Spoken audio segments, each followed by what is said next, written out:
Os últimos resultados não estavam sendo o que vocês queriam, mas era um confronto direto, era um jogo que poderia, se o resultado não viesse, complicar talvez ainda mais a situação de vocês. Agora, pelo menos, dá um pouco mais de alívio para essa sequência. Enfrenta um Grêmio envolvido numa decisão, depois semana que vem um outro confronto direto com o Cruzeiro. É verdade, a gente sabe que no Brasileiro, quando você fica 2 ou 3 rodadas sem pontuar, muita coisa pode acontecer, tanto para bem quanto para mal. Então agora com essa vitória a gente tem que voltar a pensar subir na tabela já contra o Grêmio. A gente tem tentado evitar pensar muito lá na frente, nos próximos adversários que a gente vai ter e focar sempre no próximo, né? Agora o Grêmio no domingo, para a gente consiga um bom resultado fora de casa. Até nesse último jogo, a gente conversando, não é nem bater entre se é melhor, se é pior, mas diferenças que acho que vocês ali dentro de campo conseguem ver para esse time agora com o Valentim. A diferença sempre tem, né? Como tu disse, não tem como a gente falar aqui se é melhor, se é pior.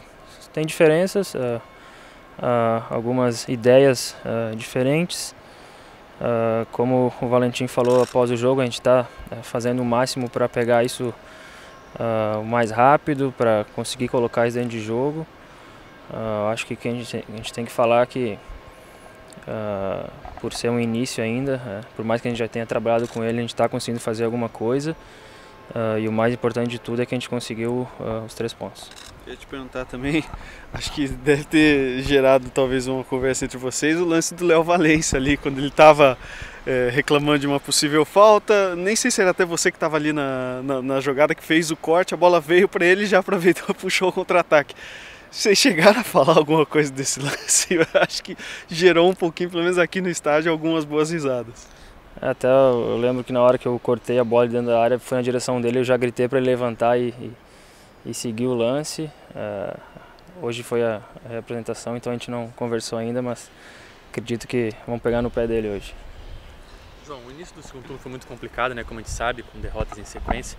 E essa vitória contra o CSA vem num bom momento, principalmente porque no primeiro turno, essa sequência que o Botafogo vai ter agora, foi a mais complicada, né? Cruzeiro, Grêmio, Santos e Flamengo. O Barroca até definia como o período crítico do primeiro turno do Botafogo, porque conquistou só 1 ponto nos 12 em disputa. Quais lições vocês tiram do primeiro turno para tentar ter uma sequência melhor agora contra esses adversários tão complicados? Como eu falei antes, né, a gente sabe que tem uma sequência dura pela frente. Quando a gente para falar em adversários, muitas vezes a gente lembra do primeiro turno, mas se a gente olhar de uma maneira mais ampla, todos os adversários têm sido difíceis, independente sendo em casa ou fora. Então eu vou bater nessa tecla, né, que a gente tem que pensar muito jogo a jogo, fazer novamente um jogo como se fosse uma final, sabendo que é um adversário muito difícil, se vai estar com um time misto ou completo, a gente sabe que lá é muito complicado de jogar. Ir para lá com a mentalidade de buscar uma vitória ou 1 ponto.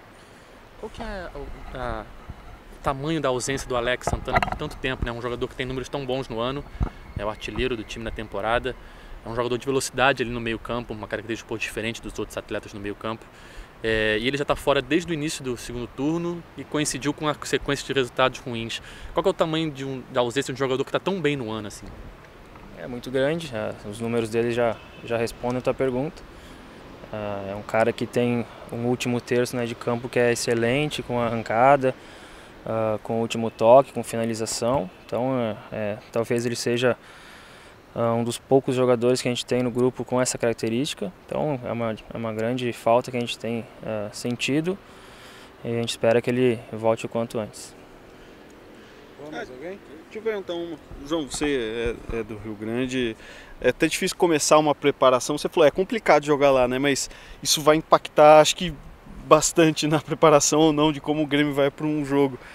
É impossível não acompanhar a partida de hoje para saber como isso pode repercutir para o final de semana, né? É verdade, eu acho que hoje é um jogo aí que tem movimentado o Brasil, a América do Sul. Talvez seja o maior jogo aí que vai ter dentro do Brasil, né, pela dimensão que tem, pelo campeonato que é. E todo mundo vai acompanhar, mas a gente fica neutro, né, numa situação como essa. Como eu disse, né, a gente tem que focar muito no nosso jogo de domingo.